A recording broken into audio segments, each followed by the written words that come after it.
In sooth, I know not why I am so sad. It wearies me. You say it wearies you, and such a want-wit sadness makes of me, that I have much ado to know myself. Your mind is tossing on the ocean. There where your argosies with portly sail do overpeer the petty traffickers that curtsy to them. Do them reverence. But tell not me. I know Antonio is sad to think upon his merchandise. Believe me, no. I thank my fortune for it. My ventures are in not one bottom trusted. Therefore my merchandise makes me not sad. Why? Then you are in love. Fie. Not in love either. Then let us say you are sad, because you are not merry. But fare you well. We leave you now with better company. I would have made you merry, if worthier friends had not prevented me. Your worth is very dear in my regard. Good morrow, my good lords.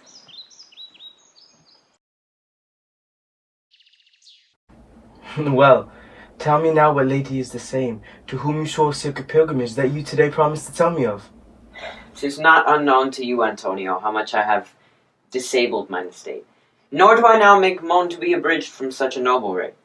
To you, Antonio, I owe the most, in money and in love. And from your love I have a warranty to unburden all my plots and purposes, how to get clear of the debts I owe. My purse, my person, my extremest means lie all unlocked to your occasions. Then do but say to me what I should do, that in your knowledge may by me be done, and I am pressed onto it. Therefore speak. In Belmont is a lady richly left, and she is fair, and fairer than that word, of wondrous virtues. Her name's Portia. Many Jasons come in quest of her.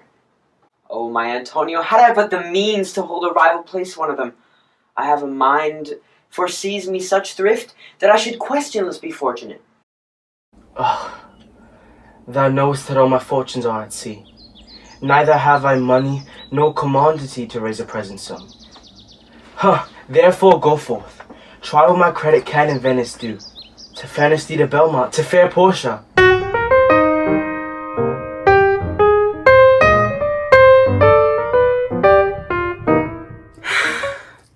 By my troth, Nerissa, my little body is aweary of this great world.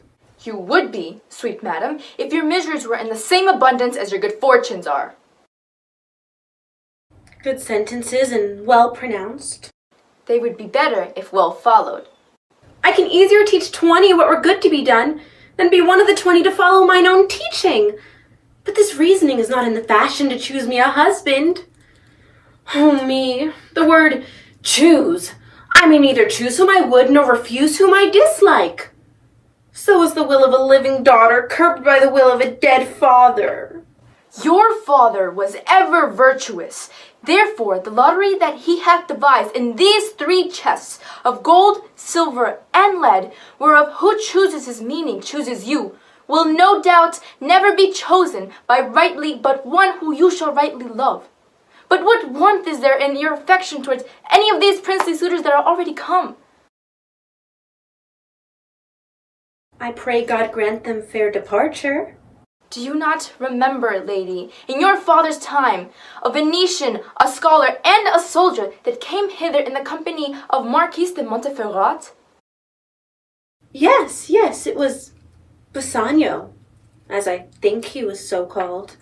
True, madam, he of all men that my foolish eyes ever looked upon was the best deserving of fair lady. Yes, I remember him well, and I remember him worthy of thy praise. How now, what news? The 4 strangers seek for you, madam, to take their leave, and there is a forerunner come from a 5th, the Prince of Morocco, who brings word the prince, his master, will be here tonight. Come, Nerissa, see her go before, while we shut the gates upon one wooer, another knocks at the door.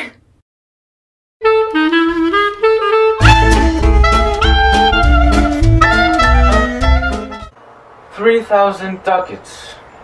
Well, Aye, sir, for 3 months. for 3 months. Well, For the which, as I told you, Antonio shall be bound. Antonio is a good man. Have you heard any imputation to the contrary? Oh, no. My meaning in saying he is a good man is to have you understand me that he is sufficient. Yet his means are in supposition. But ships are but boards, sailors but men. There be land rats and water rats, water thieves and land thieves. I mean pirates. The man is sufficient. 3,000 ducats. I think I may take his bond. Be assured you may. I will be assured I may. May I speak with Antonio? If it please you to dine with us. Yes. To smell of pork? To eat of the habitation which your prophet the Nazarite conjured the devil into? I will buy with you, sell with you, walk with you, talk with you, and so follow. But I will not eat with you, drink with you, nor pray with you. Who is he that comes here? This is Signor Antonio. How, like a fawning publican he looks. I hate him for he is a Christian. But more of that in low simplicity, he lends out money gratis, and brings down the rate of usage here with us in Venice. He hates our sacred nation, and he rails on me, my bargains and my well-run thrifts, in which he calls interest. Cursed be my tribe if I forgive him. Rest you fair, good Signor. Your worship was the last man in our mouths. Shylock, although I neither lend nor borrow by taking nor by giving of excess, yet to supply the ripe wants of my friend I'll break a custom. Is he yet possessed how much ye would? Aye, 3,000 ducats. And for 3 months. Yes, for 3 months. But hear you. Methought you said you neither lend nor borrow upon advantage. I do never use it. 3,000 ducats. 'Tis a good round sum. 3 months from 12. Now, let me see. The rate. Well, Shylock, shall we be beholding to you? Signor Antonio, many a time and often the Rialto you have rated me about my money and my usances. You called me misbeliever, cutthroat dog, and spit upon my Jewish gabardine, and all for use of that which is mine own. Well then, it now appears you need my help. Shylock, we would have some moneys, you say so. You, that did voyage your phlegm upon my beard, and foot me as you spurn a stranger's dog. What should I say to you? Should I not say, as a dog money, is it possible a cur can lend 3,000 ducats? Or shall I bend low in bondman's key, with bated breath, and whispering humbleness say this? Fair sir, you spat on me Wednesday last. Another day you called me dog, and for these courtesies I'll give you thus much monies. I am as like to call thee so again, to spit on thee again, and spurn thee too. If thou wilt lend this money, lend it not as thy friends, but rather to thine enemies, who if he break, thou mayest with better face exact the penalty. Why, look you, how you storm. I would be friends with you, and have your love. This kind I offer. This were kindness? This kindness will I show. Go with me to a notary, and seal me there your single bond. And in a merry sport, if you repay me not on such a day, in such a place, such sum or sums as are expressed in the bond, let the forfeit be nominated for an equal pound of your fair flesh, to be taken off and taken in whichever part of your body pleaseth me. Oh, content thy faith. I'll seal to such a bond, and say there is much kindness in the Jew. You shall not seal to such a bond for me. I'll rather dwell in my necessity. Why, fear not, man. I will not forfeit it. Within these 2 months, I do expect return of 3 times the value of this bond. Oh, Father Abram, what these Christians are. I offer my friendship. If you will take it, so. If not, adieu. And for my love, I pray you wrong me not.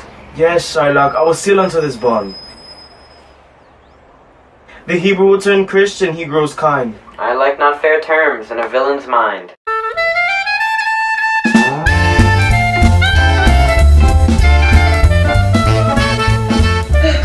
Certainly my conscience will serve me to run from this Jew, my master. The fiend at my elbow tempts me, saying, Gobbo, Lancelot, Gobbo, good Lancelot, use your legs, take the start, run away. My conscience says, no, take heed, honest Lancelot, do not run, scorn running with thy heels. My conscience says, Lancelot, budge not. Budge, says the fiend. Budge not, says my conscience. Conscience, I say. You counsel well. Fiend, I say. You counsel well. To be ruled by my conscience, I should stay with the Jew, who, God bless the mark, is the very devil. And to run away from the Jew, I shall be ruled by the fiend, who is the devil himself. Truly, the Jew is the very devil incarnation. The fiend gives more friendly counsel. I will run, fiend. My heels are at your command. I will run. Master Bassanio, if I serve not him, I will run as far as God has any ground. God bless your worship. Many thanks. Wouldst thou out with me? Indeed, the short and the long is, I serve the Jew and have a desire. To be brief, the very truth is that the Jew, having done me wrong, doth cause me, as I shall fruitify, unto you. What would you? Serve you, sir. Shylock, thy master spoke to me this day, and hath preferred it, if it be preferment, to leave a rich Jew's service, to become the follower of so poor a gentleman. The old proverb is very well parted between my master Shylock and you, sir. You have the grace of God, sir, and he hath enough. Take leave of thy old master, and inquire my lodging. I'll take my leave of the Jew in the twinkling of an eye. Signor Bassanio, Gratiano! I have a suit for you. You have obtained it. You must not deny me. I must go with you to Belmont. Why, then you must, but hear thee, Gratiano. Thou art too wild, too rude and bold of voice. Pray thee, take pain to allay with modesty thy skipping spirit, lest through thy wild behavior I lose my hopes. Hear me, Signor Bassanio. If I do not put on a sober habit like the one well studied in the sad Austin, never trust me more. We shall see your bearing. But fare you well. I have some business to attend to. And I to Lorenzo and the rest. We shall meet each other after supper.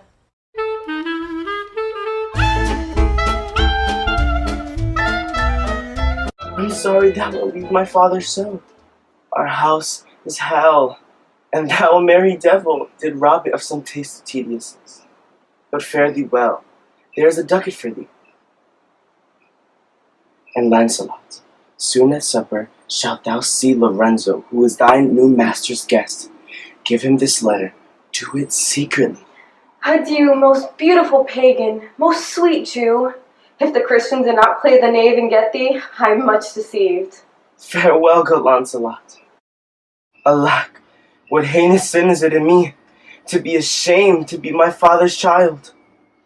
But though I am a daughter to his blood, I am not to his manners. Oh, Lorenzo, if thou keep promise, I shall end this strife, and become a Christian and thy loving wife. Friend Lancelot, what's the news? And it shall please you to read this, it shall seem to signify. I know the hand. In faith, 'tis a fair hand. By your leave, sir. Whither goest thou, Lancelot? Marry, sir, to bid my old master the Jew to sup tonight with my new master, the Christian. Come here, take this. Tell gentle Jessica I shall not fail her. Speak it privately. Oh, I must needs tell thee all. She hath directed me how I shall take her from her father's house. What gold and jewels she is furnished with. Ah, what page's suits she hath at readiness. Oh, if e'er the Jew go to heaven, it will be for his gentle daughter's sake. Come, go with me. Peruse this as thou goest. Fair Jessica shall be my torch-bearer.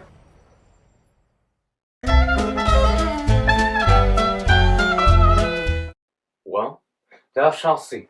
Thy eye shall be the judge. The difference between old Shylock and Bassanio. What, Jessica? Thou shalt not gormandize as thou hast done with me. What, Jessica? And sleep and snore and rend apparel out. What, Jessica, I say? Why, Jessica! Who bid thee call?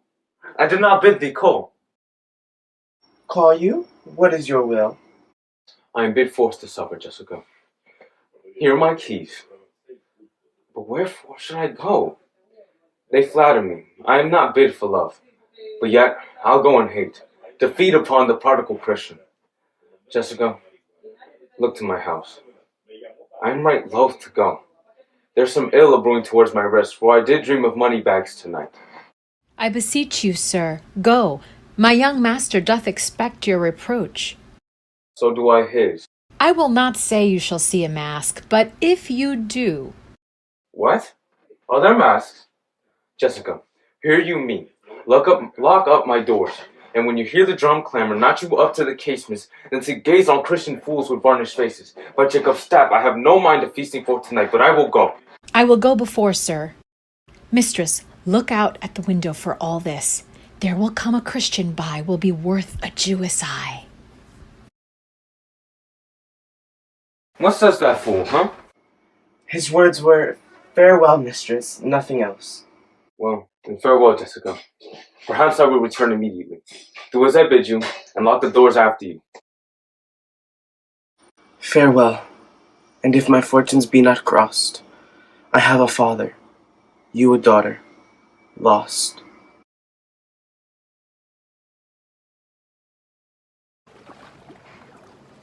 Here dwells my father, the Jew. Ho, who's within? Who are you?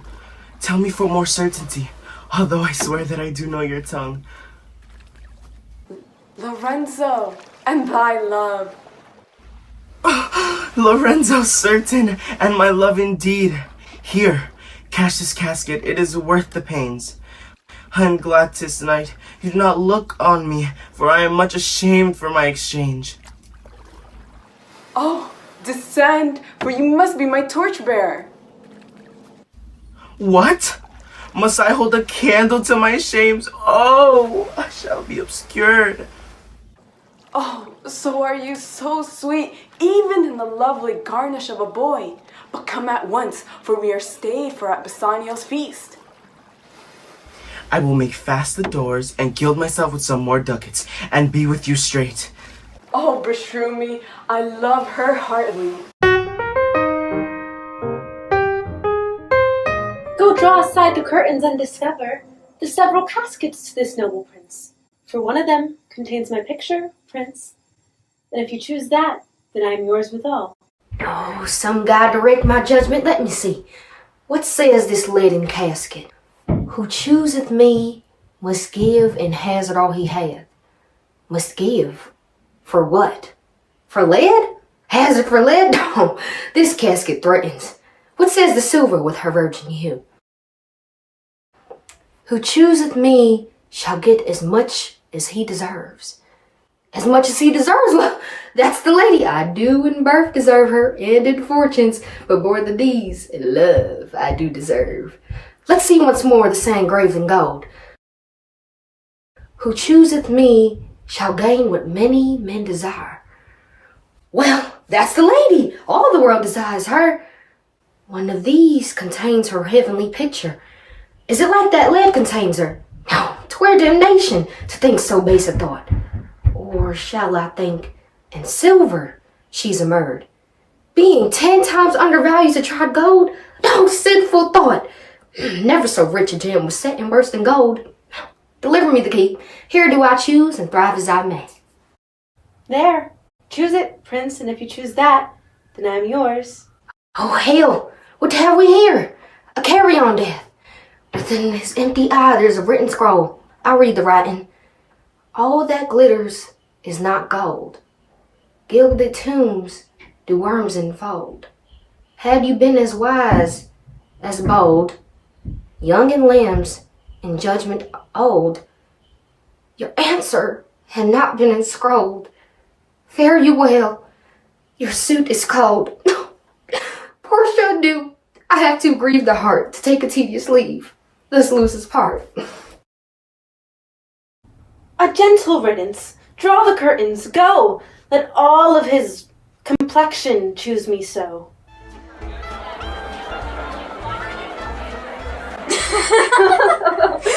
Oh my. I never heard a passion so confused as the dog Jew did mutter down the streets. Oh, my daughter! Oh, my ducat! Oh, my daughter fled with a Christian! Oh, my Christian ducats! Oh, stolen by my daughter! Justice! Finds the girl! Why, all the boys in Venice follow him, crying, "My stones, my daughter, my ducats." Oh. Let good Antonio lady keep his day, or he shall pay for this. A kinder gentleman treads not the earth. Bassanio told him he would make speed of his return. He answered, "Do not so. And as for the Jew's bond, of which he hath of me, let it not enter your mind of once." I think he only loves the world for himself. I pray thee, let's go and find him out. Do we so?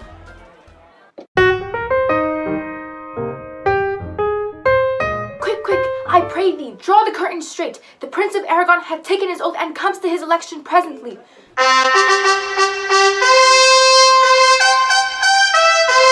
Behold, there stand the caskets, noble prince. If you choose that wherein I am contained, straight shall our nuptial rites be solemnized. But if you fail, without more speech, my lord, you must be gone from hence immediately. I am enjoined by oath to observe 3 things. First, never to unfold to anyone which casket 'twas I chose. Next, if I do fail of the right casket, never in my life to woo a maid in way of marriage. Lastly, if I do fail in fashion of my choice, immediately leave you and be gone. To these injunctions everyone doth swear that comes to hazard for my worthless self. And so you have addressed me. Fashion now to my heart's hope, gold, silver, and base lead. Who chooseth me must give and hazard all he had. You shall look fair, I give or hazard. What says the golden chest? Let me see. Who chooseth me shall gain what many men desire. What many men desire? Well, that many may be meant by the full multitude that choose by show. Why then to thee, thou silver treasure house, who chooseth me shall get as much as he deserves. And well said too, and so let none presume to wear an undeserved dignity. I will assume desert. Give me key for this. And instantly lock my factions here. Too long a pause for that which you find there. What's here? The portrait of a blinking idiot? Presenting me a schedule? I'll read it. The fire 7 times tried this. 7 times tried that judgment is. That did never choose amiss. Some there be that shadows kiss. Such have but a shadow's bliss. There be fools alive, a whiz. Take what wife you'll go to bed. I will ever be your head, so be gone, you are sped. Still more fool I shall appear as I linger here.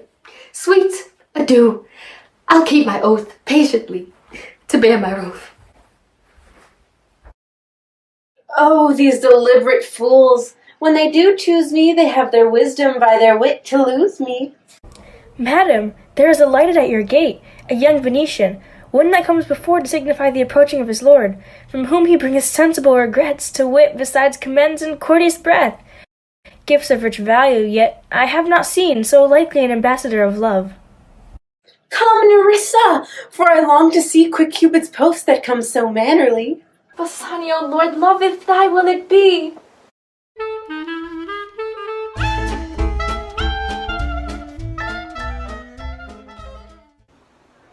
Now, what news on the Rialto? Well, yet lives there rumor that Antonio had the ship rich laden wrecked on the narrow seas. Ha! What sayest thou? I would it might prove the end of his losses. Let me say amen betimes. Let the devil cross my prayer. For here he comes in the likeness of a Jew. How now, Shylock? What news of the merchants? You knew none so well as you of my daughter's flight. I knew the tailor that made the wings she flew with. My own flesh and blood to rebel. There's more difference between thy flesh and hers than between jet and ivory. But tell us, have you heard if Antonio had any loss at sea or no? There I have another bad match. A bankrupt, a beggar, that was used to come so smug upon my mart. Let him look to his bond. He was wont to call me usurer. Let him look to his bond. He was wont to lend money for a Christian courtesy. Let him look to his bond. I'm sure if he forfeit, that will not take his flesh. What's that good for? To bait fish with. If it will feed nothing else, it will feed my revenge. He laughed at my losses, mocked at my gains, scored my nation, thwarted my bargains, and what's his reason? I am a Jew. Had not a Jew eyes? Had not a Jew hands, organs, dimensions, senses, affections, passions, fed with the same food, hurt with the same weapons, subjected to the same diseases, warmed and cooled by the same winter and summer as a Christian is? If you prick us, do we not bleed? If you tickle us, do we not laugh? If you poison us, shall we not die? And if you wrong us, shall we not revenge? If a Christian wrongs you, what is his humility?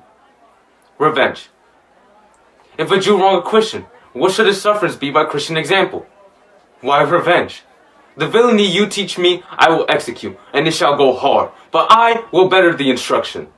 Here comes another of the tribe. A third cannot be matched, unless the devil himself turn Jew.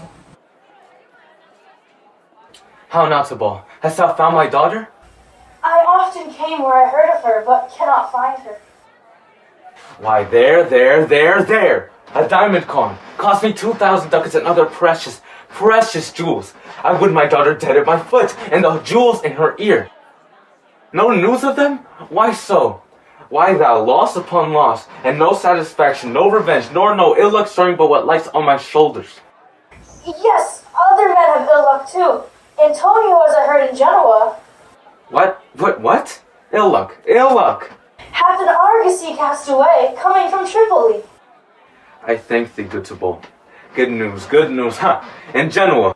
Your daughter spent in Genoa, as I heard, 80 ducats. Oh, thou stickst a dagger in me, Tabal. I will never see my gold again. There came divers of Antonio's creditors to my company in Venice. That's why he cannot choose but brave. I'm glad of it. I'll plague him. I'll torture him. I'm glad of it. One of them showed me a ring that he had of your daughter for a monkey. Out upon her. Thou torturest me, Tabal. It was my turquoise. I had it of Leo when I was a bachelor. I would not have traded it for the wilderness of a monkey. But Antonio was certainly undone. Nay, that's true. That's very true. If he forfeit, were he out of Venice, I can make what merchandise I will. Go, Tabal. Maybe at our synagogue, good Tabal. Go, Tabal, at our synagogue, Tabal. I pray you, tarry, pause a day or two before you hazard, for in choosing wrong I lose your company. Therefore forbear a while. There is something that tells me, but it is not love. I would not lose you. You know yourself, hate counsels not in such a quality. Lest you should not understand me well, I would detain you here some month or two before you venture for me. Oh, beshrew your eyes. They have o'erlooked me and divided me. One half of me is yours, the other half yours. Mine own, I would say, but if mine, then yours, and so all yours. Oh, these naughty times put bars between the owners and their rights. Let me choose, for as I am, I live upon the rack. Aye, but I fear you speak upon the rack, or men enforced do speak anything. Promise me life, and I'll confess the truth. Well then, confess and live. Confess and love had been the very sum of my confession. But let me to my fortune in the casket. Away then, I'm locked in one of them. If you do love me, you'll see me out. Nerissa and the rest stand all aloof. Let music sound while he doth make his choice. Tell me where is fancy bred, or in the heart, or in the head? How begot, how nourished? It is engendered in the eyes, with gazing fed, and fancy dies in the cradle where it lies. Little soaring fancy's knell, I'll begin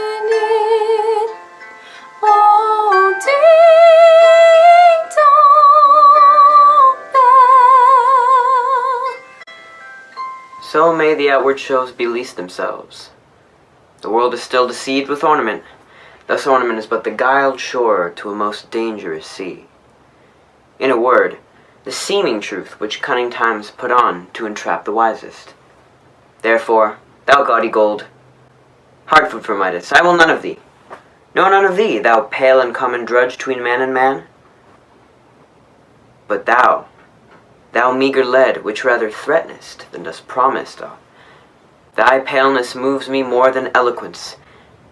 And here choose I, joy be the consequence. What find I here? Fair Portia's counterfeit. What demigod hath come so near creation? But her eyes, how could he see to do them? Having made one, methinks it should have power to steal both his and leave himself unfurnished. Yet look how far the substance of my praise doth wrong this shadow, in underprizing it. So far the shadow doth limp behind the substance. Here's the scroll, the continent and summary of my fortune. You that choose not by the view, chance is fair and choose as true. Since this fortune falls to you, be content and seek no new. If you be well pleased with this, and I am, and hold your fortune for your bliss, turn you where your lady is, and claim her with a loving kiss. A gentle scroll, fair lady, by your leave, I come by note to give and to receive. I was doubtful whether what I see be true, until confirmed, signed, and ratified by you. You see me, Lord Bassanio, where I stand. Such as I am, before myself alone I would not be ambitious in my wish. To wish myself much better, yet for you I would be treble 20 times myself, 1,000 times more fair, 10,000 times more rich, that only to stand high in your account I might in virtues, beauties, livings, friends, exceed account. But the full sum of me is sum of something. Myself and what is mine to you and yours is now converted. I give them with this ring, which when you part from, lose or give away, let it indicate the ruin of our love, and be my vantage to exclaim on you. Madam, you have bereft me of all words. Only my blood speaks to you in my veins. But when this ring parts from this finger, then parts life from hence. My lord and lady, it is now our time to have stood by and seen our wishes prosper, to cry, good joy, my lord and lady. My Lord Bassanio and my gentle lady, I wish you all the joy that you can wish. And when your honors mean to solemnize the bargain of your faith, I do beseech you, even at that time, I may be married too. Oh, with all my heart, if thou canst get a wife. I thank your lordship you have got me one. You saw the mistress, I beheld the maid. Your fortune stood upon the casket there, and so did mine too, as the matter falls. I got a promise of this fair one here to have her love, provided that your fortune achieved her mistress. Is this true, Nerissa? Madam, it is, so you stand pleased with. And do you, Gratiano, mean good faith? Yes, faith, my lord. Our fee shall be much honored in your marriage. We'll play with them the first boy for 1,000 ducats. But who comes here? Lorenzo and his infidel?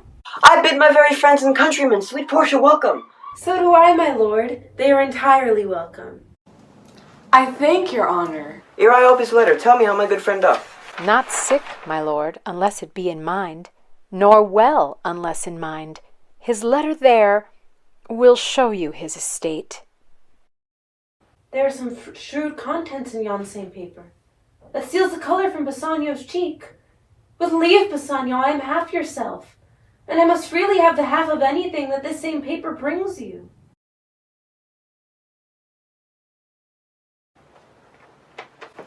Oh, sweet Portia, when I first did impart my love to you, I freely told you all the wealth I had ran in my veins, I was a gentleman. And then I told you true. And yet, dear lady, I have engaged myself to a friend, engaged my friend to his mere enemy to feed my means. Here's the letter, lady. The paper, the body of my friend, and every word in it a gaping wound, issuing lifeblood. But is it true, Salario? Hath all his ventures failed? What, not one hit? And not one vessel escaped the dreadful touch of merchant marring rocks? Not one, my lord, Besides, it should appear that if he had the present money to discharge the Jew, he would not take it. He plies the Duke at morning and at night, and doth impeach the freedom of the state if they deny him justice. 20 merchants, the Duke himself, have all persuaded with him, but none can drive him from the envious plea of forfeiture of justice and his bond. When I was with him, I've heard him swear that he would rather have Antonio's flesh than 20 times the value of the sum that he did owe him. What sum owes he the Jew? For me, 3,000 ducats. What? No more? Pay him 6,000 and deface the bond. Double 6,000 and then treble that. Before a friend of this description shall lose a hair through Bassanio's fault. First, go with me to church and call me wife. Then away to Venice to your friend. My maid Nerissa and myself meantime shall live as maids and widows. Come away! But first let me hear the letter of your friend. Sweet Bassanio, my ships have all miscarried. My bond to the Jew is forfeit, and since in paying it, it is impossible I should live. All debts are cleared between you and I, if I might but see you at my death. Oh, love, dispatch all business and be gone. Since I have your good leave to go away, I will make haste. But till I come again, no bed shall e'er be guilty of my stay. No rest be interposer twixt us twain.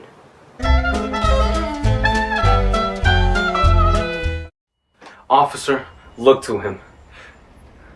Tell not me of mercy. This is the fool that lent out money gratis. Officer, look to him. Hear me yet, good Shylock. I will have my bond. Speak not against my bond. I have sworn an oath that I will have my bond. Thou called me a dog before thou hast a cause. But now, since I am a dog, beware my fangs. I pray thee, hear me speak. I will have my bond, therefore speak no more. Oh, it is the most impenetrable cur that I've ever kept with men. Let him alone. I'll follow him no more with bootless prayers. He seeks my life, his reason well I know. I know the Duke will never grant his forfeiture to hold. The Duke cannot deny the course of law. Well, officer on. Pray God Bassanio come to see me pay his debt, and then I cannot.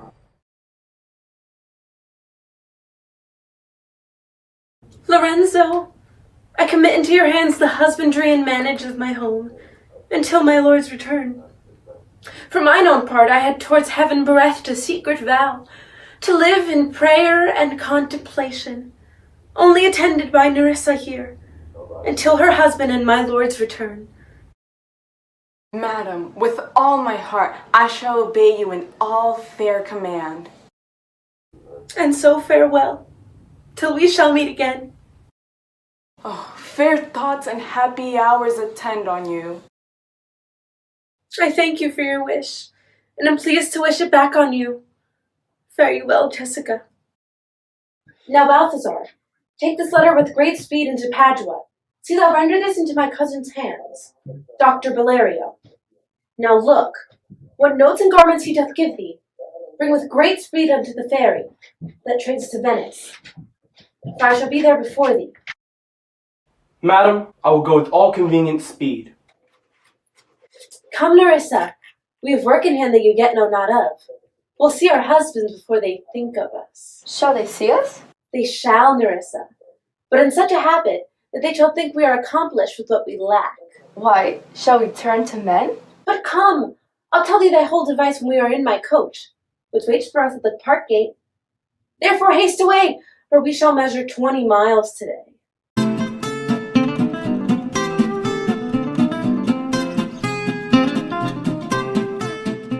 Is Antonio here? Ready, so please your grace. I am sorry for thee. Thou art come to answer a stony adversary, void and empty from any dram of mercy. I have had your grace taking great pains to qualify his rigorous course, but since he stands obdurate, and that no lawful means can carry me out of his envy's reach, I am armed to suffer, with quietness of spirit, the very tyranny of his rage. Go one, and call the Jew into the court. He comes, my lord. Shylock, the world thinks, and I think so too, Thou'lt show thy remorse and mercy more strange than thy strange apparent cruelty. And where thou now demands the penalty, which is a pound of this poor merchant's flesh, thou wilt not only lose the forfeiture, but touch with human gentleness and love. Forgive the moiety of the principal. We all expect a gentle answer, Jew. You ask me why I'd rather have a weight of carrion flesh than to receive 3,000 ducats. I'll not answer that. But say, it is my humor. Is it answered? So can I give no reason, nor I will not, more than a lodged hate and a certain loathing I bear Antonio. So, are you answered? This is no answer, thou unfeeling man, to excuse the current of thy cruelty. I am not bound to please thee with my answers. Do all men kill the things they do not love? Hates any man the thing he would not kill? I pray you, did you question with the Jew? You may as well use question with the wolf while he had eaten the lamb. You may as well do anything most hard. I seek to soften that. Then which what's harder? His Jewish heart? Therefore I do beseech you, make no more offers, use no further means. Let me have my judgment and the Jew his will. For thou 3,000 ducats, here is 6. If every ducat in 6,000 ducats were in 6 parts, and every part a ducat, I would not draw them. I would have my bond. How shalt thou hope for mercy rendering none? What judgment shall I dread doing no wrong? You have among you many a purchased slave. Why sweat they under their burthens? You'll answer, the slaves are ours.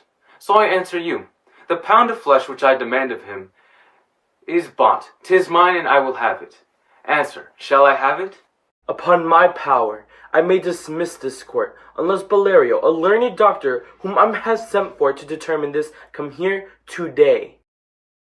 My lord, here stays without a messenger, with letters from the doctor. Bring us the letter. Call the messenger. Good cheer, Antonio, what man, courage yet. The Jew shall have my flesh, blood, bones, and all, ere thou shalt lose for me 1 drop of blood. I am tainted whether the flow of meat is for death. The weakest kind of fruit drops earliest to the ground, and so let me. You cannot better be employed, Bassanio, than to live still and write mine epitaph. Came it from Padua? From Valerio? From both, my lord. Valerio greets your grace. Why dost thou whet thy knife so earnestly? To cut the forfeiture from that bankrupt there. Can no prayers pierce thee? So thou canst reel the seal from off my bond, thou but offends thy lungs to speak so loud. This letter from Valerio doth commend a young and learned doctor to our court. Where is he? He attendeth here hard by, to know your answer whether you'll admit him. With all my heart. Meantime, the court shall hear Valerio's letter. Your grace shall understand that I am very sick, but in the instant that your messenger came in loving visitation was with me a young doctor of Rome, his name Balthasar. I acquainted with him with the cause and controversy between the Jew and Antonio the merchant. He is furnished with my opinion, which bettered with his own learning, comes with him at my importunity, to fill up your grace's request in my stead. Greetings. Coming from old Valeria. I did, my lord. Are you acquainted with the difference that holds this present question in the court? I'm informed thoroughly of the case. Which the merchant here and which the Jew? Antonio and old Shylock. Both stand forth. Is your name Shylock? Shylock is my name. Of a strange nature is the suit you follow, yet in such a rule that the Venetian law cannot impugn you as you do proceed. You stand within his danger, do you not? Aye, so he says. Do you confess to the bond?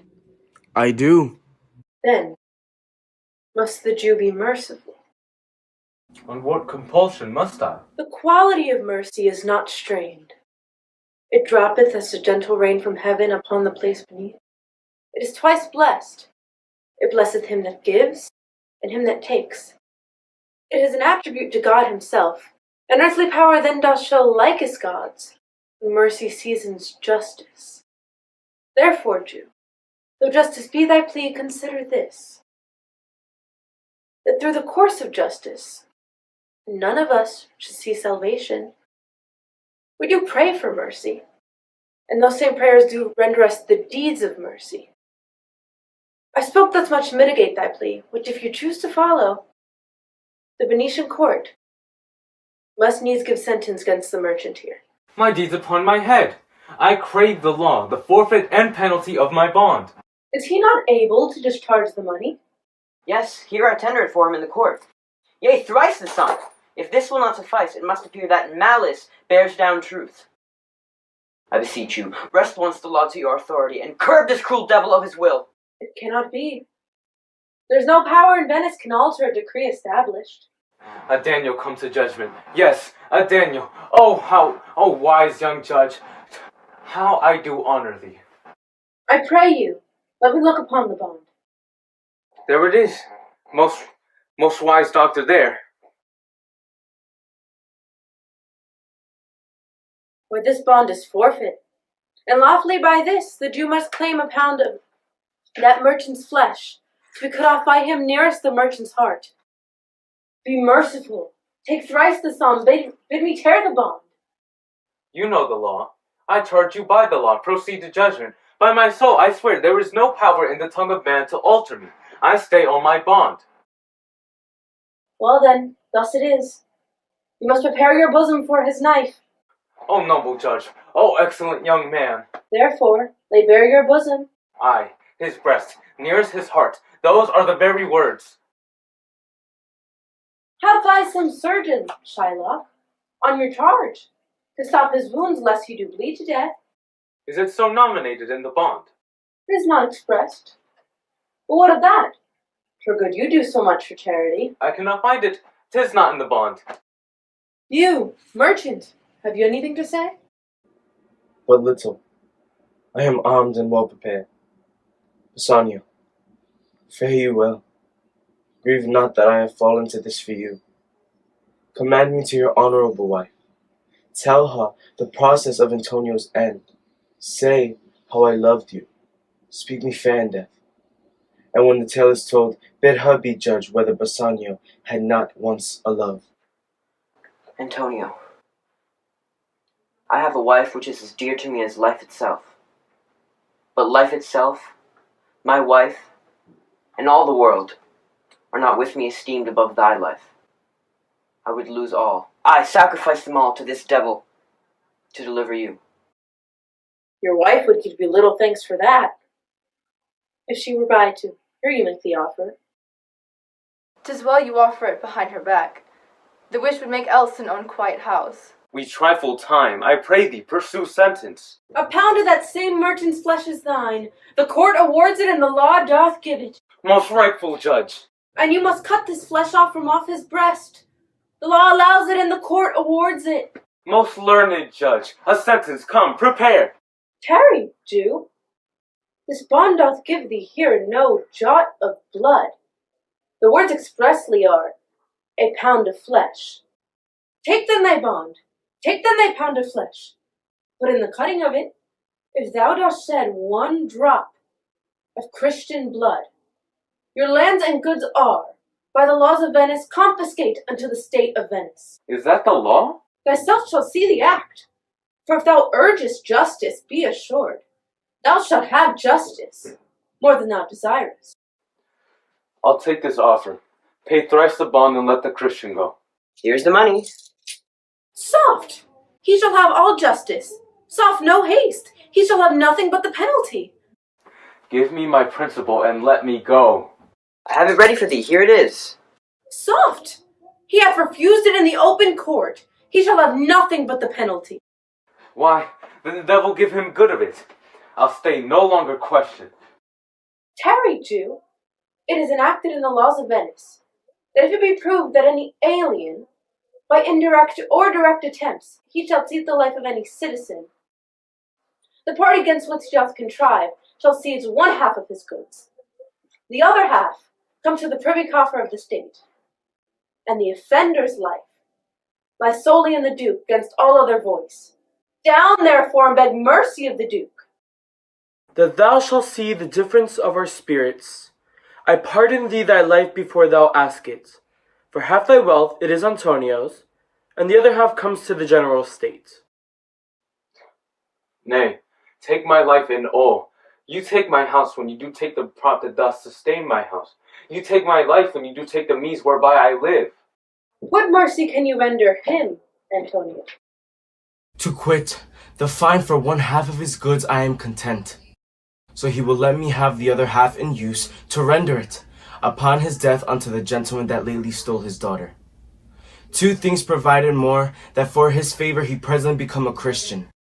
The other, that he do record a gift here in the court of all he dies possessed unto his son Lorenzo and his daughter. He shall do this, or else I do recant the pardon that I late pronounced here. Art thou contented, Jew? What dost thou have to say? I am content. Clerk, draw a deed of gift. I pray you, give me leave to go from hence. Send the deed after me, and I will sign it. Get thee gone, but do it.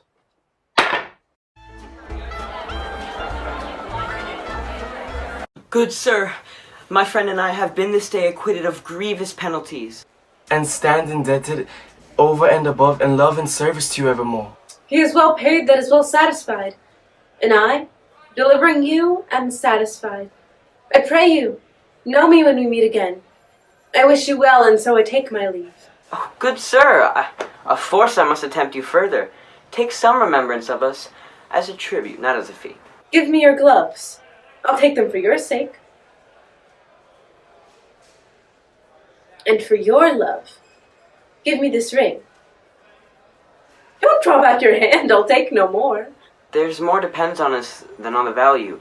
Good sir, this ring was given me by my wife, and when she put it on, she made me vow that I should neither sell, nor give, nor lose it. That excuse serves many men to save their gifts. And if your wife be not a mad woman, and know how well I had deserved the ring, she would not hold you out enemy for giving me the ring. Well, peace be with you. My lord Bassanio, let him have the ring. Let his deservings and my love value more than your wife's commandment. Go, Gratiano, run and overtake him. And in the morning early, we will both fly toward Belmont. Come, Antonio. Inquire the Jew's house out. Give him this deed and make him sign it. We'll away tonight, and be a day before our husband's home. Fair sir, you are well ordained. My lord Bassanio, upon your advice, has sent you here this ring, and doth entreat your company at dinner. This cannot be. This ring I accept most thankfully. I pray you, show my youth to old Shylock's house. That will I do. I'll see if I can get my husband's ring, which I did make him swear to keep forever. Come, good sir, will you show me to this house?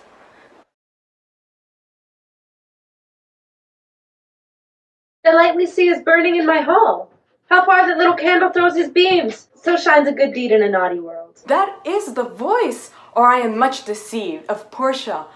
Dear lady, welcome home. We pray for our husband's help. With speed, we hope, to save our words. Are they returned? They are not, madam. A messenger do come to signify their coming. Nerissa, go in and give order to my servants that they take no note of our being absent hence. Nor you, Lorenzo, nor you, Jessica. Madam, we are no telltales. Fear you not. We should hold day with the Antipodes if you would walk in the absence of the sun. Let me give light, but let me not be light. For light wife doth make for a heavy husband. But God sort all. You are welcome home, my lord. Give welcome to my friend. This is the man, this is Antonio, to whom I am so infinitely bound. Sir, you are very welcome to our house. By yonder moon, I swear you do me wrong. I gave it to the judge's clerk. A quarrel? Oh, already? What's the matter? About a paltry ring, a hoop of gold that she did give me. You swore to me when I did give it to you that you would wear it to your hour of death. Gave it a judge's clerk. No, God's my judge. Now by this hand I gave it to a youth. The judge's clerk begged it as a fee, and how could I by my heart deny it him? You were to blame. I must be straight with you. To part so slightly with your wife's first gift, a thing stuck on with oaths upon your finger. I did give my love a ring and make him never promise to part from it. And now here he stands.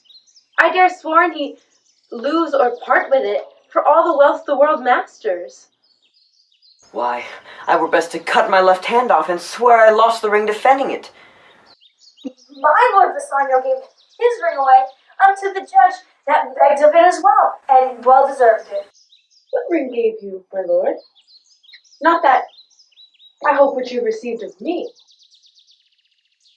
If I could add a lie into a fault, I would deny it. But you see my finger hath not the ring upon it. It is gone. Even so void is your false heart of truth. By heaven, I will ne'er come in your bed until I see the ring. Nor I in yours, till I again see mine. Sweet Portia, if you did know to whom I gave the ring, if you did know for whom I gave the ring, and would conceive for what I gave the ring, and how unwillingly I left the ring, when naught would be accepted but the ring, you would abate the strength of your displeasure. If you had known the virtue of the ring, or hath her worthiness that gave you the ring, or your own honor to contain the ring, you would not have parted with the ring. I'll die for some woman had the ring. No, by my honor, madam, by my soul, no woman had it but a civil doctor, which did refuse 3,000 ducats of me, and begged the ring, even he that did uphold the very life of my dear friend. Pardon me, good lady. Let not that doctor e'er come near my house, for he hath the jewel that I loved, and that you swore to keep for me. I'll become as liberal as you. I'll not deny him anything I have. Now for mine honor, which is yet mine own, I'll have that doctor as my bedfellow. And I, his clerk, therefore be well advised how you do leave me to mine own protection. Well, do you so. Let me not take thee then. If I do, I'll mar thee on first head. Pardon this fault, and by my soul, I swear I never more will break an oath with thee. I once did lend my body for his wealth, which but for him that had your husband's ring had quite miscarried. I dare be bound again. My soul upon the forfeit that your lord will never more break faith advisedly. Then be you his surety. Give him this and bid him keep it better than the other.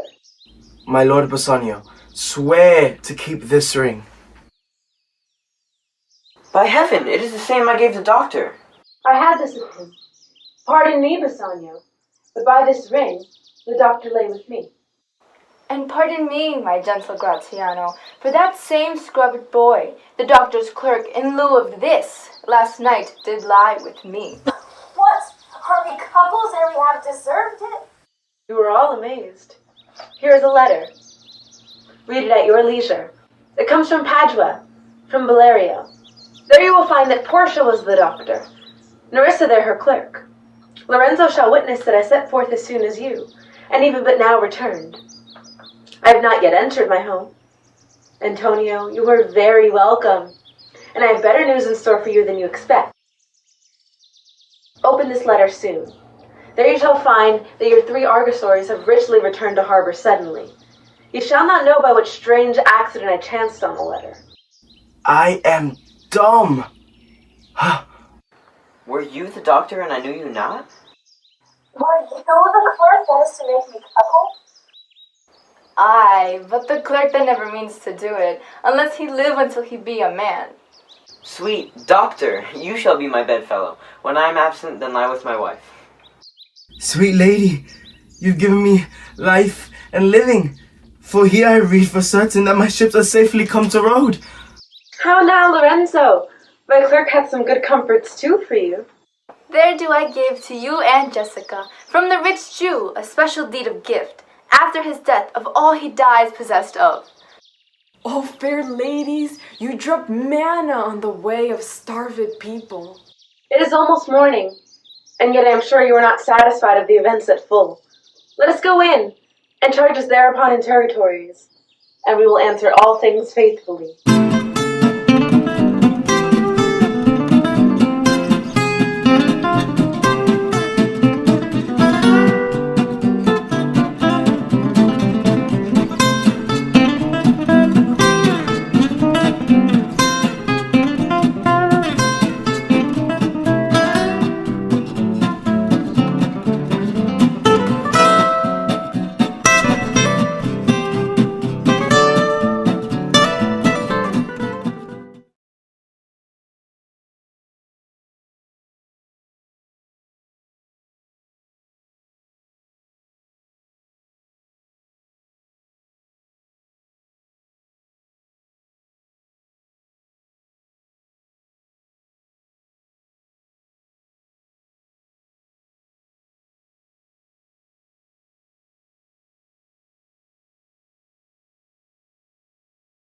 with some of the cast members of 2020 Shakes.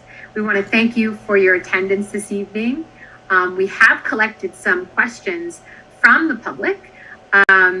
We also invite you to submit questions via our TJ Arts Academy Twitter account, and we will try to take them as they come in. I'm going to introduce some of the actors that we have here with us tonight. The whole cast couldn't make it. Italy, maybe you can give everybody a wave. Italy Whitehead, who played Viola in Twelfth Night, and she played the Prince of Morocco and the Prince of Aragon in Merchant of Venice. We also have Joseph Cortacada. Maybe you can give a wave, Joey. Thank you. Joseph played the Duke. We just saw him play the Duke in Merchant of Venice, and also played Sir Toby Belch in Twelfth Night. Okay. Jonathan Tejada, our Shylock this evening in Merchant of Venice, who also played Sebastian in Twelfth Night. Josiah Perez with us tonight, playing both Antonios, right? Antonio in Merchant of Venice and Antonio in Twelfth Night, and also Jessica in Merchant of Venice.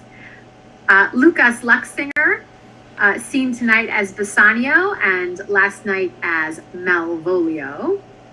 And Diana Benanaula, who played the clown in Twelfth Night and was seen tonight as Celerio. Okay, so I have loads of questions here already from many of your peers. I'm going to start with the following question. How did this experience compare to roles that you have played in other shows at Jefferson Arts Academy? So if anyone wants to take that question.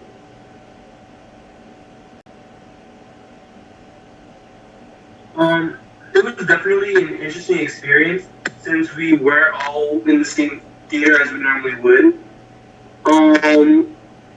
It was, at times it was frustrating, at times it was fun. It was overall it was a very interesting experience.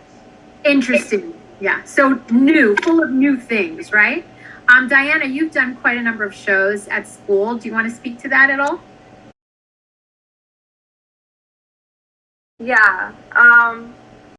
I've been in a lot of shows. I've played a lot of roles, and I think the biggest difference I can say was probably limited space, because you have a whole stage. You have so much to do.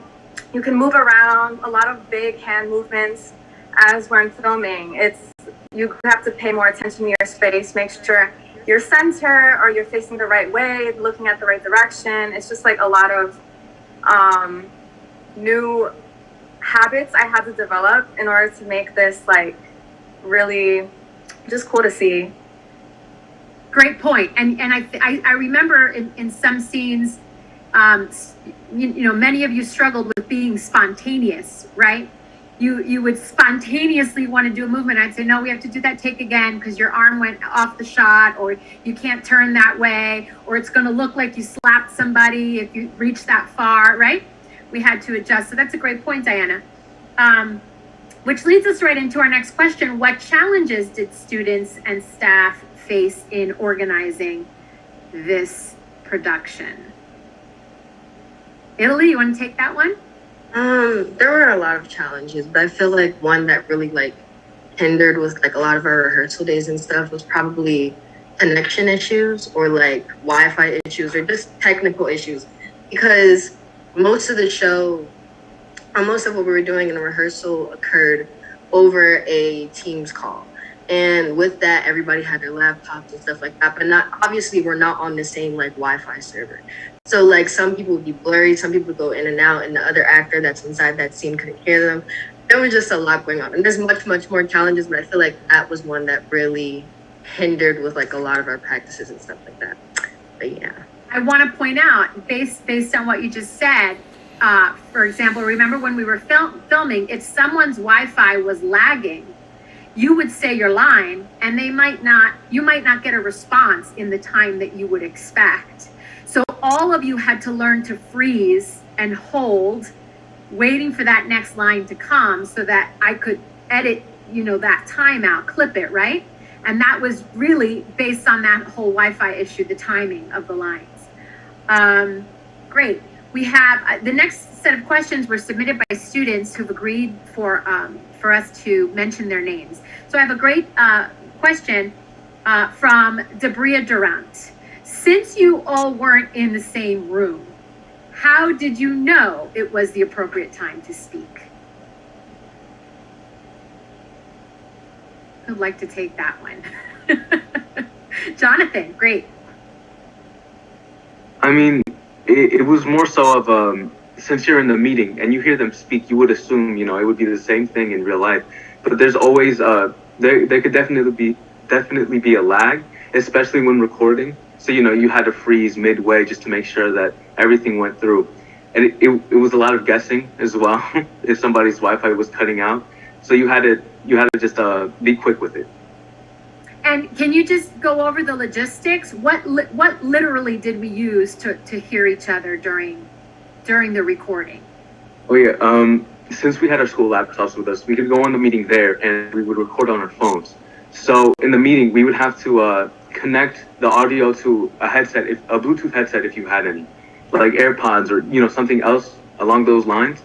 And you would just it would be an even bigger issue if the Bluetooth was spotty. Yeah. Because then it would be a bigger lag going to your earphone, and then you just had to guess. Right, a lot of guessing. Good. Okay, from Dorothy Perez Martinez. How do you feel about your performance, and are you pleased with the result? Josiah? It was very different. It was different for all of us, because we're so used to performing on stages and that's how usually we go all out. And, it was different because we had to go all out in a bedroom or where we were recording. And and I think I'm very pleased with what we could do, and I'm sure so is the cast, and we all did what we could do with what we could work with. But do you find it's hard to watch because you want to correct things or you wish you could do it differently, right? Lucas? Yeah, definitely. There's times when like you want to go like all out, and then you have to sort of chill it out and do it for the camera, because this is we had to do more of movie acting as opposed to theater acting, which we usually do on stage, which is big and as we were saying, your hands would get cut off, it would be too loud. You have to be really clear too. So, it was definitely a lot of things that we had to adjust from the stage to the camera. But I am proud of what we accomplished. I'm proud of you guys too. If I may add also, I feel like on opening night for plays and musicals, one of the most nerve-wracking things is you can only do it once. It's a performance, you can only do it once. And for this, it's yes, you recorded it and it's on camera and it's pre-recorded and all that. But the nerve-wracking thing is that you can't change anything about it. It's done and you have what you have. Yeah, it's hard. It's hard. What has our motto been, or at least mine? Anybody remember what I started to say towards the end of filming? Done is better than perfect. We have to, right? We have to decide, okay, this is, we've done what we can do and we need to move on. So some of these questions are kind of similar. I'm trying to find one that's very different. Okay, Jeremy Marine would like to know, how long did the process take from beginning to end, with the limited rehearsal time and recording and editing? Anybody want to take that one for me?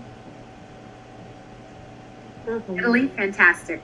Correct me if I'm wrong, but I believe that we started in July, I think. Yeah. Technically June. I cast it in June. Yeah. Mm-hmm. And we started it in July, and you would think that we did straight into recording and stuff like that, but we didn't. We spent I'm pretty sure the entire month of July kind of learning about Shakespeare and the terminology and the ideologies and about the plays and stuff like that. But it's told me just a bunch of resources. We were figuring out our characters, all that kind of stuff. And we started recording in, I think October? Yes. October, right? Yeah. We started recording in October, and for all of us, we all ended our recording session, or when we were done, it all ended different for us. One, because we're in 2 shows. 2, because we all had different parts or multiple parts. So for me, I kind of ended early because Merchant of Venice was the second one that we recorded, and I had 2 like short scenes. While as Diana or Lucas, they had to like go full out for like both. So they might have ended like early December kind of, while I meant right before Thanksgiving. Yeah, it was like in between like November, while I ended like in the beginning of November. But yeah, from like July to November kind of. And then I started editing after Thanksgiving and was editing until the end of January. Crazy. And that's because we can't spend 8 hours a day on it, right? We might have been done sooner. But I want to emphasize that all of these students spent July, August, September, and most of October just straight up studying Shakespeare. We didn't worry a lot about the cameras or the angles, or right? We just focused on the text and on dealing with the language and trying to tell the story. And they were rock stars at it, really putting in the work. And, sometimes it was fun, sometimes it was tiresome, right? But everybody really handled it well. Destiny Tab Jones would like to know, what do you think was the hardest part of performing virtually? Now, we've said the lag and the Wi-Fi. Lucas, do you have something to add to that? Yeah, so something that was hard for me to deal with was like not seeing the other actor that you're performing with, because then you can't like sometimes like, it like we all interpret the scene like a different way. So like in the editing process, like you would see, like one character was like interpreting the scene one way and then the other one was interpreting it a different way, and it just it like didn't fit. But in another way, it was like cool to see like everyone's like perspective and like take on it, and also but yeah, I think it would have been better and easier to act if we saw the other person. So yeah.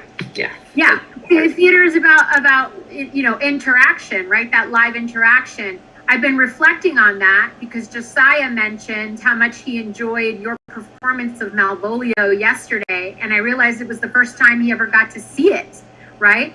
And I thought, my gosh, this must be what it is for an actor who's in a film, maybe playing with like a CGI monster or something, right?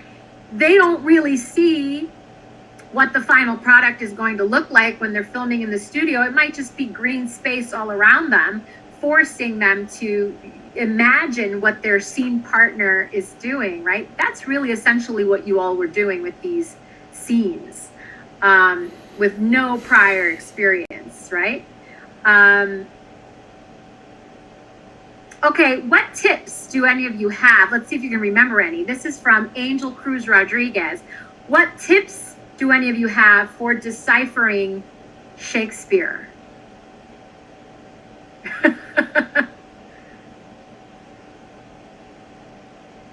Diana? What helped me a lot was, reading everything over and over and over again, trying to see what I could understand at first. Definitely using other websites that sort of translate it into a modern text definitely helped a lot. And just watching performances of people performing it, watching their body language, their tone of voice, to try to see, oh, this is an insult, this is a compliment. So that helped a lot. Great. Josiah, did you want to add something to that? Yeah, it was, I think the best thing to do was just like how Diana said, is that we did watch a few different productions of Merchant of Venice and Twelfth Night to really understand and it also went into reading the script over and over and over as a group because we did read the plays multiple times, acting it, then even just reading it and everything. So. Yeah. Anybody else want to add to that? I feel like another thing that also really helped is learning the history behind it, like behind the play and what Shakespeare meant when he was writing it. What's one of the biggest things you learned about the historical context of these plays that helped you? Can you think of one thing that we discussed that maybe added a lot of clarity for you? Yes, Italy. Great. With Merchant of Venice, I remember we discussed a lot about like anti-Semitism because that's like kind of the theme of it, like referring to like Jonathan's character Shylock. So I remember we were learning about how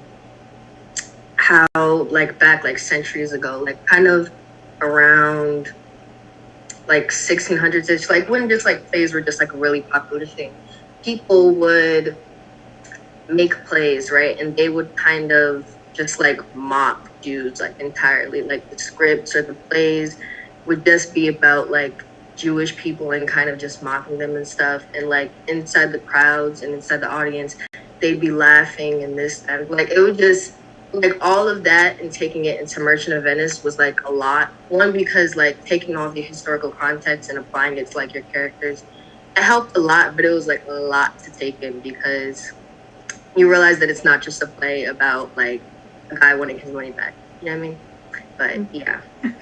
Right. Right. Okay. Here's a question from Bianca Castedo. How did you know how to focus your line of vision when you were recording? Josiah? Really, you really told us everything. It all came down that we all had a conversation in one of our meetings where the whole meeting was just stage productions and really just focusing on where everything was supposed to go and where we were supposed to face, who was talking to who, and that's basically how we did everything, really. That was probably the hardest part. Jonathan? Yeah, I think a lot of it went into camera angle, kind of how close the camera was to you and how far it would be, so that you can match it to eye level. Because in real life, we all have, we're all different heights. So we would have seen each other differently in real life. But since we were recording on a camera, it would be easier, if I'm looking a certain way, you could move me up and down on a screen so that it would be like I'm looking straight at somebody else. Yeah, not entirely. Hold on. But some of you had very little space, right? So Josiah's shots, for example, he was always about 2 feet maybe away from your camera, right, Josiah? Very close. So all of his shots were tight in the box, right? Whereas other people had the 6 feet that I requested, right? So some of you could get far enough away that would allow me to zoom in and tighten it if I wanted to, and I had choices, right? But since not everybody has the same size studio at home, right? That presented really quite some difficulty in the editing process.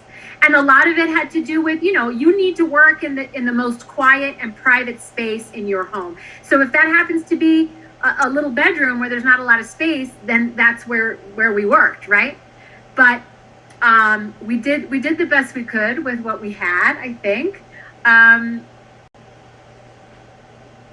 Anybody want to talk about playing across gender? I have a couple of you here who, Italy, you played a girl pretending to be a boy, and then you played 2 male characters in Merchant of Venice. Diana, you played the clown, who traditionally is male, but it kind of can be any gender, right?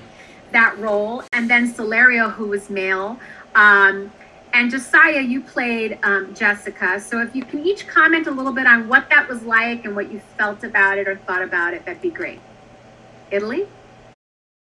I really like that we played across genders. One, because like we're in a generation and like a time now where like it's being much more accepted. It's not accepted to the fullest extent, but it's definitely being much more accepted and appreciated. So I feel like us playing across gender complements that idea. And on top of that, it kind of opens up your brain as an actor as to like what this person would act like if you were this gender, you know what I mean? So like playing Viola and stuff like that, like she was a girl pretending to be a man. I would like try to like lower my voice, but still kind of keep it feminine just to indicate that it was a girl pretending to be a man, you know what I mean?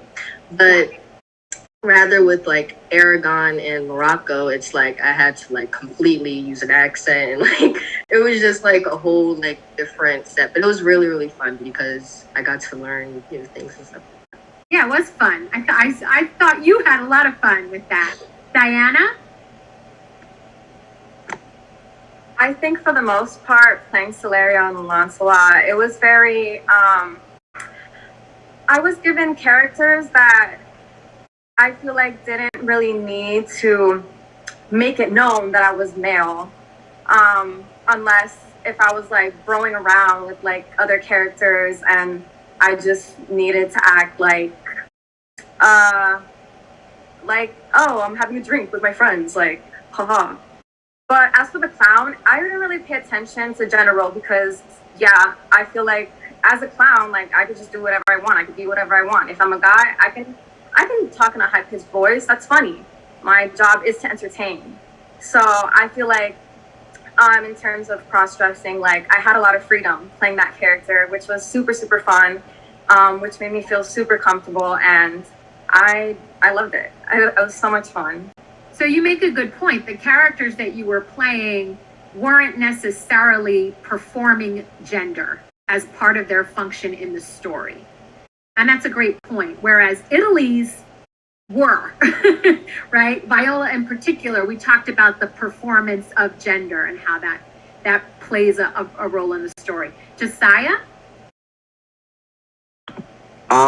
Playing Jessica was it was a good experience because it's like, I got to play two different characters. I got to play a man named Antonio and I got to play a female, which obviously is in the show a completely different religion as well. And with the storyline, it's a completely different character. So to be able to, as Italy said before, expand as an actor when it came to playing the opposite gender, I think was a very good experience. A little logistics question here. I lost it. Oh, Amelia Torres. Amelia wants to know who did the props? How did we get our props? Who wants to take that one? Josiah? We worked with what we had. We basically, and the 12th night, I had to use handcuffs. I got my handcuffs from Joey. We basically switched around. We borrowed each other's hats. Jonathan was borrowing some of my vests. Some people were using other people's shirts and maybe even the glasses. And we just worked with what each other had and what we had at home as well. Right.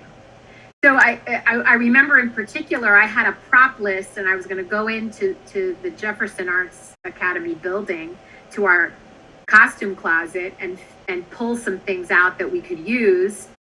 And we had a couple of COVID cases that week and the building got shut down for 2 weeks. And we were supposed to start filming like the very next day, right? So suddenly it was like, okay, who's got this, right? And I need to make another drive around when there's less snow and get everybody's props back to each other's homes. A lot of these questions are repeated, but it was harder to act your parts. Yes. Oh, Camila Consa. This is great. Which character do you resonate with the most? That's a hard one, Josiah. I'm reading your lips. Yeah. Lucas, you want to take that? Yeah, so I feel like with Bassanio, I couldn't really, it was harder for me to get into it than Malvolio. I feel like Malvolio was more natural because, I don't know. It's just like a more dynamic character, and it was more fun for me. So that also like helped me jump into it. So I think I resonate with Malvolio a lot. But also like Bassanio, like he's more chill than Malvolio, obviously. So like I feel like I do on some level resonate with both of them. But yeah, Malvolio the most, I think. And we have this ongoing joke that Malvolio is the Dwight Schrute character for our Office fans.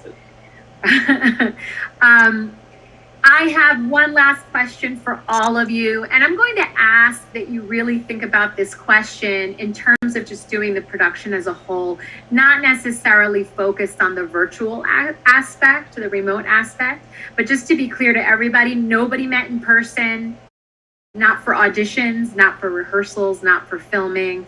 The most that we did, I drove to everyone's house to pick up props or deliver props, but Josiah, who's a freshman at Jefferson, has never met these other students face to face at all, whereas some of these students have worked together before. So my question to you is, what did you learn from this experience on any plane, whether it was like a personal lesson about getting through, the production, or from the play itself, or from the acting experience? What would you say is the biggest thing you learned? The number one thing? Because you may have a list, but we only have time for one tonight. Josiah? The show must go on. Yeah. Were there times you think it wouldn't? To be honest, I didn't know really. This was all new to all of us, and this was such a new level for us as actors, and to put on a virtual show, there were so much complications, but we got through it, and we did it together as a team, and we made it work. Beautiful. Jonathan? I think one thing I learned is how serious acting can be. Kind of how, during this whole virtual experience, we had a deadline, but it didn't really feel like a deadline, but it was still there, and just learning how to navigate through something different, completely different. My freshman year, I was able to act on stage, and that was something completely different from this, because we had to record everything. So it was just, how serious different situations could be. Kind of how you have to take everything serious. So it was a responsibility, right, to show up and do your part. Yeah. Joseph? I feel like one of the biggest things that I learned is how to communicate with my voice, because we're not always going to have body language, and we kind of have to communicate what kind of energy we're going to use for the scene with our voices. So we have to, let's say one person starts off with a lot of energy, the rest of the actors with the scene have to keep going with that energy, because it's important, since we're not seeing each other, that we use our voices to tell each other what's going to happen in the rest of the scene. Yeah, that's a great point. Words mattered a whole lot more in this setting, right? Italy? I think that the thing that I learned specifically is that nothing is impossible. I feel like with this entire thing, I feel like with us doing this, it wasn't like we were just home and it was virtual and it was like homeschool. There's a whole pandemic going on, you know what I'm saying? People are out of their jobs. There's just a lot going on, especially inside 2020. So at the time, especially during the beginning, I'm pretty sure to all of us, even Ms. Toll, it felt very, very impossible, whether it was Wi-Fi issues or people not remembering their lines or people's families talking in the background. Everything felt very impossible at the time. But I feel like with us coming together as individuals and learning our parts and resonating with the characters and, you know, getting our props together and all that type of stuff. As long as everybody's on the same mindset of, I think that this can happen, or just even have a little bit of hope, then all of that little bit of hope together is what makes the final outcome, which I think as a whole was really good. But you just drummed up a whole slew of memories for me, because we would get together with all the things going on, and whether it was we were talking about a protest that just happened, or, you know, something on the news, or something about the pandemic or the election, like we were all affected by the daily events of life and living. And, you know, we had to sometimes share that in rehearsal, but then it was, okay, let's do Shakespeare for a couple of hours now and get our work done. And would you say that that helped in some way to get you through in the end? Right? Yeah. I feel like with like Black Lives Matter protests going on and like Trump and just like a bunch of like political stuff and the pandemic, like all that jazz of 2020, I feel like all of that, because we're all very passionate individuals. I wish she was here, but Esther especially, like we're all very, very passionate individuals about this stuff, and we would talk about it continuously inside like our rehearsals. And I feel like that passion, even though it has nothing to do with our characters or the play, I feel like bringing that into our character was like really, really good, because like, I don't know, it emphasized the characters in a way, and you saw it. But yeah. Good. Lucas?